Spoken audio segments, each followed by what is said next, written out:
వంగవీటి రాధా రాజకీయ భవిష్యత్తుపై రోజుకో వార్త వస్తున్న నేపథ్యంలో ఆయన సోదరుడు వంగవీటి నరేంద్ర వైసీపీ తీర్థం పుచ్చుకున్నారు. సీఎం జగన్ సమక్షంలో వైసీపీలో చేరారు. తాడేపల్లి క్యాంపు కార్యాలయంలో జరిగిన కార్యక్రమంలో వంగవీటి నరేంద్రకు సీఎం జగన్ వైసీపీ కండువా కప్పారు. పార్టీలోకి సాదర స్వాగతం పలికారు. ఈ సందర్భంగా వంగవీటి నరేంద్ర మాట్లాడుతూ తాను బీజేపీ నుంచి బయటకు వచ్చేస్తానని వెల్లడించారు.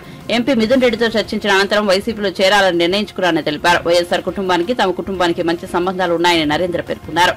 తమ రెండు కుటుంబాలది 4 దశాబ్దాల అనుబంధమని చెప్పారు.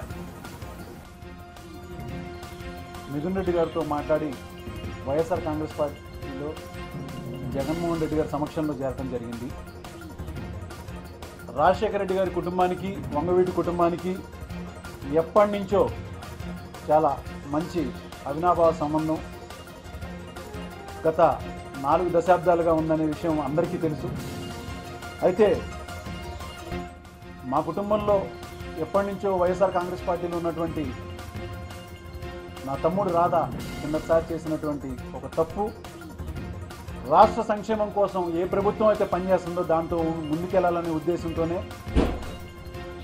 ఏ కూటమైతే ప్రజల కోసం అని చెప్పని పెట్టుకున్నారో దాన్ని విభేదించి భారతీయ జనతా పార్టీ నుంచి బయటికి రావటం, వైఎస్ఆర్ కాంగ్రెస్ పార్టీలో చేరటం అనేది ఇవాళ జరిగింది.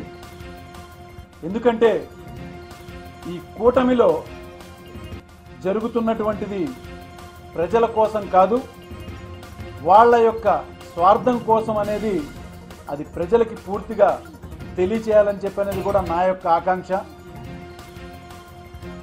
చంద్రబాబు నాయుడు అనే ఆయన ఎప్పుడూ కూడా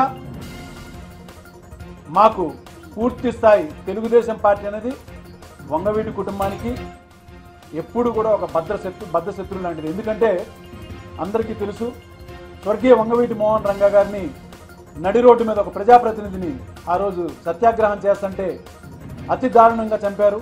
దాని తర్వాత దాన్ని సిబిఐకి అప్పగించే విషయంలోనే కానీ, ఆ కేసును ముందుకు తీసుకెళ్లే విషయంలోనే కానీ, ఆ సాక్షిని ఆ యొక్క శిక్షపడే విషయంలో కానీ, ఎవరైతే చేసినటువంటి వాళ్ళందరినీ కూడా శిక్షపడే విషయంలో కూడా పూర్తిగా అధికారాన్ని అడ్డుపెట్టి తప్పించారనే విషయం అందరికీ తెలుసు. ఎప్పటి నుంచో పోరాటం చేస్తూనే ఉన్నాం. అలానే దాన్ని ఎదుర్కోవడానికి మేము చేసిన ప్రయత్నం కూడా ఎప్పుడు విఫలమవుతూనే వచ్చింది. కానీ ఇవాళ మేము ప్రజల దృష్టిలో ఆలోచిస్తే ఇవాళ భారతీయ జనతా పార్టీ కూడా తీసుకున్నటువంటి నిర్ణయం చాలా బాధాకరంగా అనిపించింది.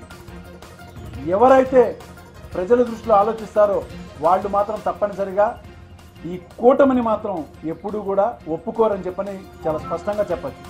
ఎప్పుడు తెలుగుదేశం పార్టీ ప్రజల కోసం ఎప్పుడు పనిచేయలేదు. ఒక సామాజిక వర్గం కోసమో లేదా ఆ పార్టీలో ఉన్న వ్యక్తుల కోసమో వాళ్ళ స్వలాభాల కోసం పనిచేసింది కానీ ఎక్కడా కూడా సంక్షేమం దృష్టిలో లేదు.